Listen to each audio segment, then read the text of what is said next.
ಎಲ್ಲರಿಗೂ ನಮಸ್ಕಾರ. ಇವತ್ತು ಎಗ್ ಪೆಪ್ಪರ್ ಮಾಡೋಣ. ಎಲ್ಲರೂ ಮಾಡುವಂತಹ ಎಗ್ ಪೆಪ್ಪರ್ ಅಲ್ಲ, ಇದು ಸ್ವಲ್ಪ ಡಿಫ್ರೆಂಟ್ ಶೈಲಿಯಲ್ಲಿ ಮಾಡಿದ್ದೇನೆ.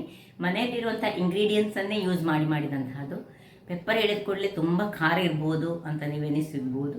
ಅದಕ್ಕೆ ಒಂದು ಸ್ಪೆಷಲ್ ಇಂಗ್ರೀಡಿಯೆಂಟ್ಸನ್ನು ಹಾಕಿ ಆ ಪೆಪ್ಪರ್ನ ಖಾರವನ್ನು ಬ್ಯಾಲೆನ್ಸ್ ಮಾಡಿದ್ದೇನೆ.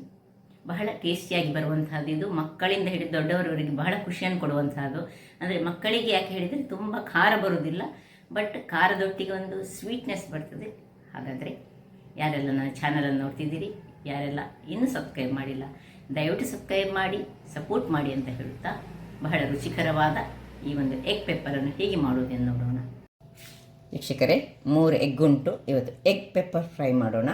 ಅದಕ್ಕೆ ಮೊದಲಿಗೆ ನಾನು 3 ಎಗ್ಗನ್ನು ಈಗ ನೀರಿನಲ್ಲಿ ಹಾಕ್ಕೊಂಡು ಬೇಯಿಸ್ಕೊಳ್ತಿದ್ದೇನೆ. ಬೇಯಿಸುವಾಗ ನಾವು ಒಂದು ಕಲ್ಲು ಉಪ್ಪನ್ನು ಹಾಕಿದರೆ ಅದು ಒಡೆಯುವುದಿಲ್ಲ. ಹಾಗಾಗಿ ನಾವು ಒಂದು ಕಲ್ಲು ಉಪ್ಪನ್ನು ಹಾಕ್ಕೊಂಡು ಗ್ಯಾಸನ್ನು ಒರೆಸ್ಕೊಳ್ಳೋಣ.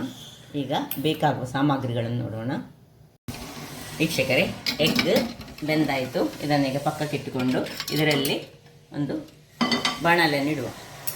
ಈ ಬಾಣಲೆ ಬಿಸಿ ಆಗುವಾಗ ಇಲ್ಲಿ ನೋಡಿ ಯಾವುದೆಲ್ಲ ಸಾಮಗ್ರಿಗಳು ಬೇಕು ಹೇಳಿದರೆ, ಒಂದು ರೆಡ್ ಚಿಲ್ಲಿ ಮತ್ತು 1.5 ಚಮಚದಷ್ಟು ಪೆಪ್ಪರ್. ಹೇಗೂ ನಾವು ಮಾಡೋದು ಎಗ್ ಪೆಪ್ಪರ್. ಸೊ ಪೆಪ್ಪರ್ 1.5 ಚಮಚದಷ್ಟು, 1 ಚಮಚದಷ್ಟು ಜೀರಾ, 1.5 ಚಮಚದಷ್ಟು ಕೊತ್ತಂಬರಿ ಬೀಜ, 5-6 ಗೇರು ಬೀಜ ಬೇಕು ನಮಗೆ. ಇದು ಹಾಕಿದ್ರೆ ತುಂಬ ಚೆನ್ನಾಗಿ ಬರ್ತದೆ. ಒಂದು ಸಣ್ಣ 1/4 ಚಮಚದಷ್ಟು ಸೋಂಪು, 1/4 ಚಮಚದಷ್ಟು ಮೆಂತೆ, ಇನ್ನು ಲಿಂಬೆ ಹುಳಿ ಒಂದು ಅರ್ಧ ಸಾಕು, ಬೆಳ್ಳುಳ್ಳಿ ಚಾಪ್ಡ್ ಒಂದು 4-5 ಬೆಳ್ಳುಳ್ಳಿಗಳು, ಒಂದು ಸಣ್ಣ ಅರ್ಧ ಇಂಚಿನಷ್ಟು ಶುಂಠಿಯ ಇದು. ಈಗ ಒಂದು ಟೊಮ್ಯಾಟೊ ಸಾಕು, ಒಂದು ಸಣ್ಣದಾಗಿ ಹೆಚ್ಚಿಟ್ಕೊಳ್ಳೋಣ. ಈರುಳ್ಳಿ ಒಂದು ಸಣ್ಣದಾಗಿ ಚಾಪ್ ಮಾಡ್ಕೊಳ್ಳೋಣ. ಕೊತ್ತಂಬರಿ ಸೊಪ್ಪು ಸಣ್ಣದಾಗಿ ಚಾಪ್ ಮಾಡೋಣ. ಇದನ್ನು ಸ್ಲಿಟ್ ಮಾಡ್ಕೊಳ್ಳೋಣ. ಇನ್ನು 1 ಚಮಚದಷ್ಟು ಟೊಮ್ಯಾಟೊ ಸಾಸ್ ಬೇಕು, ಮತ್ತು ಒಂದು ಅರ್ಧ ಚಮಚದಷ್ಟು ಸೋಯಾ ಸಾಸ್ ಬೇಕು.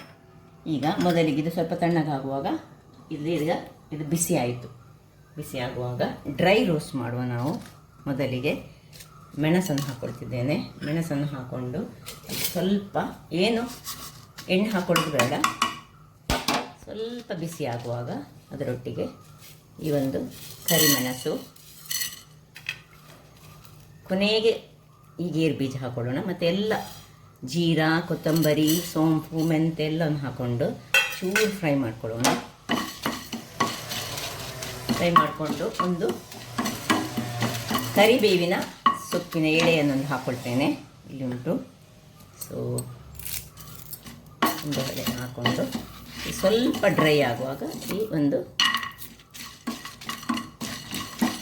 ಗೇರು ಬೀಜ ಸಹ ಹಾಕ್ಕೊಂಡು ಡ್ರೈ ಫ್ರೈ ಮಾಡ್ಕೊಳ್ತೇನೆ. ಡ್ರೈ ಫ್ರೈ ಮಾಡಿದನ್ನು ಈಗ ಆಫ್ ಮಾಡ್ಕೊಳ್ಳೋಣ. ಓಕೆ, ಇದಕ್ಕೆ ತಣ್ಣಗಾಯಿತು. ಇದನ್ನೀಗ ಡ್ರೈ ರೋಸ್ಟ್ ಮಾಡ್ಕೊಳ್ಳೋಣ. ಇಲ್ಲಿ ಎಲ್ಲ ಟೊಮ್ಯಾಟೊ, ಈರುಳ್ಳಿ ಎಲ್ಲ ಕಟ್ ಮಾಡಿ ಇಟ್ಕೊಂಡಿದ್ದೇನೆ. ಮೊಟ್ಟೆಯನ್ನು ಸಹ ಸಿಪ್ಪೆ ತೆಗೆದು ರೆಡಿ ಮಾಡಿದ್ದೇನೆ.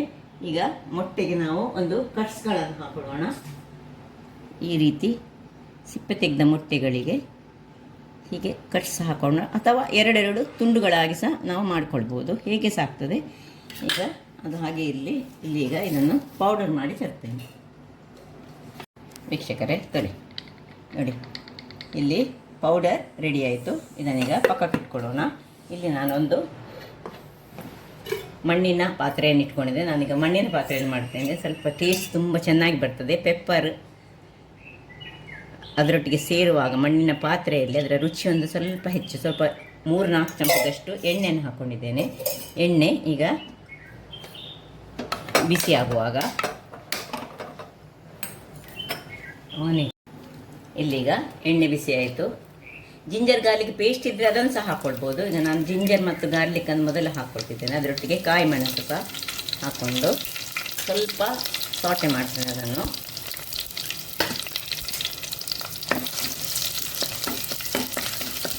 ಸ್ವಲ್ಪ ಇದರಲ್ಲಿ ಚೆನ್ನಾಗಿ ಹುರಿಯುವಾಗ 1-2 ಕರಿ ಲೀವ್ಸ್ನ ಸ್ವಲ್ಪ ಚಾಪ್ ಮಾಡಿ ಹಾಕಿದರೆ ಒಳ್ಳೆಯದಾಗ್ತದೆ. ಹಾಕೊಳ್ಳೋಣ. ಇನ್ನು ನೀರುಳ್ಳಿ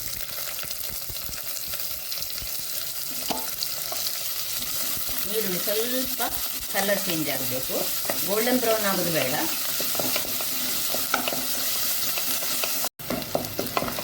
ಸ್ವಲ್ಪ ಬಾಡುವಾಗ ಈಗ ಟೊಮ್ಯಾಟೊ ಹಾಕ್ಕೊಳ್ತಿದ್ದೇನೆ. ಟೊಮ್ಯಾಟೊ ಅದರೊಟ್ಟಿಗೆ ಈ ಕೊತ್ತಂಬರಿ ಸೊಪ್ಪು ನಾನು ನೋಡಿ ಅರ್ಧ ಕಟ್ಟಿನಷ್ಟು ಇಟ್ಕೊಂಡ್ರೆ ಅದರಲ್ಲಿ ಎಲ್ಲ ದಂಟುಗಳನ್ನು ತುರಿಗೆ ಈಗ ಹಾಕ್ಕೊಳ್ತಿದ್ದೇನೆ. ಟೊಮ್ಯಾಟೊ ಮತ್ತು ಕೊತ್ತಂಬರಿ ಸೊಪ್ಪಿನ ದಂಟು ಅದು ಒಳ್ಳೆ ಫ್ಲೇವರ್ ಅಂತ ಕೊಡ್ತದೆ. ಅದು ಒಳ್ಳೆ ಚೆನ್ನಾಗಿ ಫ್ರೈ ಆಗುವಾಗ ಇದಕ್ಕೆ ಚೂರು ಉಪ್ಪನ್ನೀಗ ಈಗಲೇ ಹಾಕ್ಕೊಳ್ತಿದ್ದೇನೆ.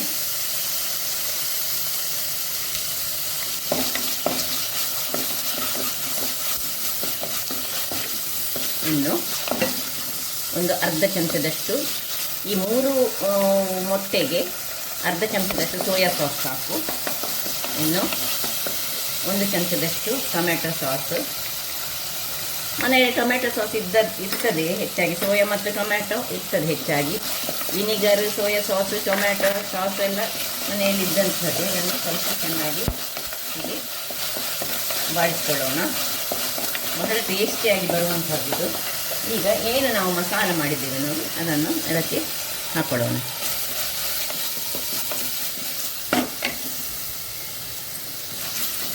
ಹಾಕ್ಕೊಂಡು ಅದರದ್ದು ಹಸಿ ವಾಸನೆ ಎಲ್ಲದರ ಹಸಿ ವಾಸನೆ ಹೋಗುವವರೆಗೆ ಚೂರು ಹುರಿಯೋಣ.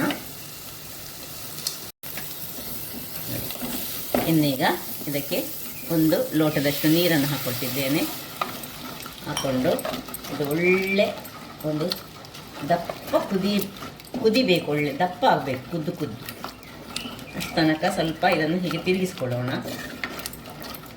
ಮುಚ್ಚಳ ಮುಚ್ಚಿಕೊಂಡು ಮತ್ತೆ ಒಳ್ಳೆ ಕುದಿ ಬರಲಿ ಅದರದ್ದು.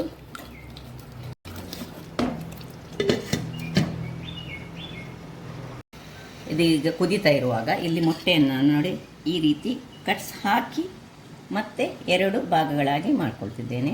ನೀವು ಇಡಿಯನ್ನು ಸಹ ಹಾಕ್ಕೊಳ್ಬೋದು, ಇಡಿಯನ್ನು ಸಹ ಮಾಡ್ಕೊಳ್ಬೋದು. ಈಗ ಇಲ್ಲಿ ಇದು 1 ಕುದಿ ಬಂತು ನೋಡಿ, ಎಷ್ಟು ದಪ್ಪ ಆಯ್ತು ನೋಡಿ ಅಂದರೆ ಕೂದಲು. ಇನ್ನೀಗ ಈ ಒಂದು ಮೊಟ್ಟೆಯನ್ನು ಇದರಲ್ಲಿ ಹಾಕ್ಕೊಂಡು ಅದರ ಮೇಲೆ ಸ್ವಲ್ಪ ಮಸಾಲೆಯನ್ನು ಸಹ ಹಾಕೊಳ್ಳೋಣ. ಒಂದೊಂದು ಹೀಗೆ ತುಂಬ ಇದು ಮಾಡಬೇಡಿ, ಎಲ್ಲೋ ಇಲ್ಲದ್ರೆ ಹೊರಗೆ ಬರ್ತದೆ. ಸೊ ಹಾಕ್ಕೊಂಡು ಅದಕ್ಕೆ ಮಸಾಲೆಯನ್ನು ಮಿಕ್ಸ್ ಮಾಡ್ಕೊಳ್ಳೋಣ. ಉರಿ ಸ್ವಲ್ಪ ಸಣ್ಣದಿರಲಿ.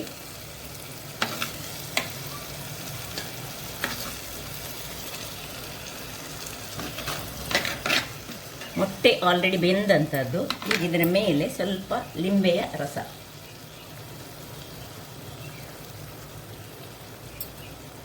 ಮತ್ತು ಈ ಬಟ್ಟೆಯಲ್ಲಿ ಇದು ಸ್ವಲ್ಪ ಈ ರೀತಿ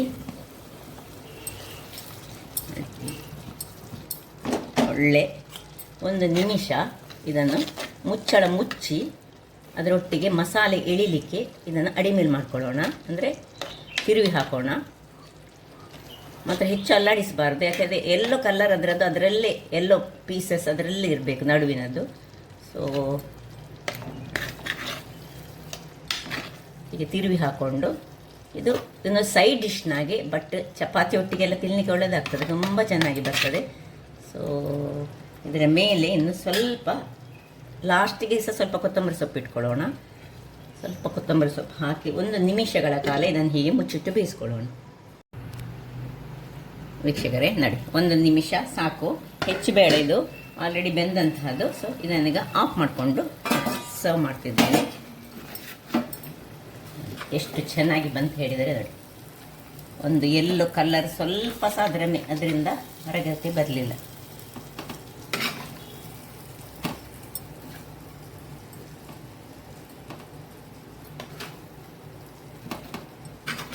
ರುಚಿಕರವಾದ ಮೊಟ್ಟೆಯ ಪೆಪ್ಪರ್ ಫ್ರೈ ರೆಡಿ ಆಯಿತು. ಡ್ರೈ ಆಗಿ ಯೂಸ್ ಮಾಡುವಂಥದ್ದು, ತುಂಬ ಚೆನ್ನಾಗಿ ಬರ್ತದೆ. ಮಕ್ಕಳಿಗೆ ಸ್ವಲ್ಪ ಖಾರ ಕಡಿಮೆ ಮಾಡಿ ಯಾಕಂದರೆ ಪೆಪ್ಪರ್ ಕಡಿಮೆ ಮಾಡಿ. ಈಗ ಶೀತ ಎಲ್ಲ ಆಗಿರುವಾಗ ನಾವು ಯಾವಾಗಲೂ ಸ್ವಲ್ಪ ಇಂಥ ಪೆಪ್ಪರ್ನನ್ನು ಯೂಸ್ ಮಾಡಿದಂತಹ ರೆಸಿಪಿಗಳನ್ನು ಮಾಡಿದರೆ ಆರೋಗ್ಯಕ್ಕೆ ಸಹ ಉತ್ತಮ, ಗಂಟಲಿಗೆ ಸಹ ಸ್ವಲ್ಪ ಸೂದಿಂಗ್ ಇಫೆಕ್ಟ್ ಕೊಡುವಂಥದ್ದು.